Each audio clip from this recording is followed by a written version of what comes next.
लो दोस्तों, मैं फिर लेकर आई हूँ एक नई कहानी में आगे बढ़ने से पहले आप लोग प्लीज मेरे चैनल को सब्सक्राइब, लाइक, शेयर, कमेंट करें।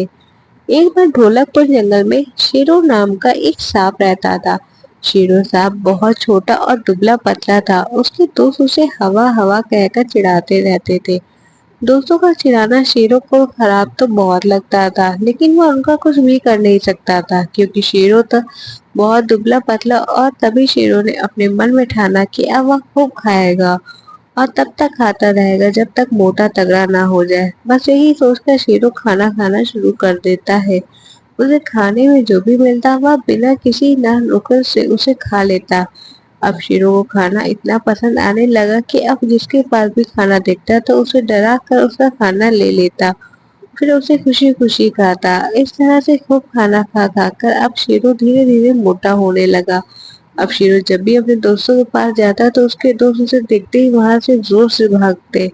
अब उसके दोस्तों को शेरों से डर लगने लगा था क्योंकि एक दिन जब शेरू अपने दोस्तों के साथ खेल रहा था तब खेल खेल में शेरों का अपने ही दोस्तों से लड़ाई हुई। फिर शेरों साहब ने उन्हें ऐसा डराया कि कोई भी उसके आसपास नहीं दिखा। यह सब देखकर शेरों को बहुत खुशी हुई। अब वो खुद को बहुत ताकतवर समझने लगा। अब शेरू इस बात का फायदा उठाने लगा। वो अब जिसके पास भी खाना दिखता उसके पास अपनी ताकत से डराता और उसे खाना ले आता। इस तरह से दूसरों पर अपनी ताकत का डरा दिखा दिखा कर उसे अपना खाना खा खा कर अब शेरू हो गया था और बहुत मोटा, इतना मोटा कि अब वह अपने घर के अंदर भी नहीं जा पा रहा था।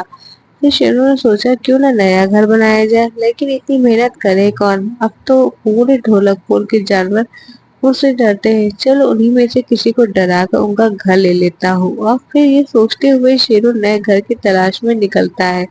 सबसे पहले वो मोंटी बंदर के घर जाता है। मोंटी बंदर शेरू साहब को अपने सामने देख कर डर जाता है और डरते हुए उससे पूछता है, क्या हुआ शेरू भाई, यहाँ क्या आए हो। तभी शेरू बोलता है, तुम जाओ यहाँ से, आज यह मेरा घर है, अब मैं इसमें रहूंगा। शेरू की बात सुनकर मोंटी बंदर तुरंत अपना सामान लेता है और कहता है, अरे शेरू भाई, आज ये आपका ही घर है।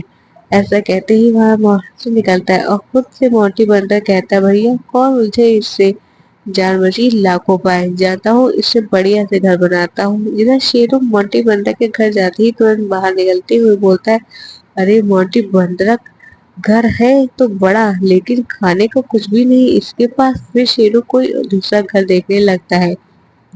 तभी उसे सोना चींटी का घर दिखाई देता है। शेरू साहब उसके घर जाता है और उससे कहता है कि बाहर निकलो, अब वो उस घर में रहेगा। लेकिन सोना चींटी मोंटी बंदर की तरह उसे डरती नहीं बल्कि अपने सभी साथियों को बुलाती और शेरों से कहती, ये घर मेरा है, अगर तुम मेरे घर में आए तो हम सब तुम्हें काट लेंगे। खूब सारी चींटियों को अपने सामने देखकर शेरू बहुत डर जाता है। उसे लगता है कहीं सब चींटी मिलकर उसे काट ना ले।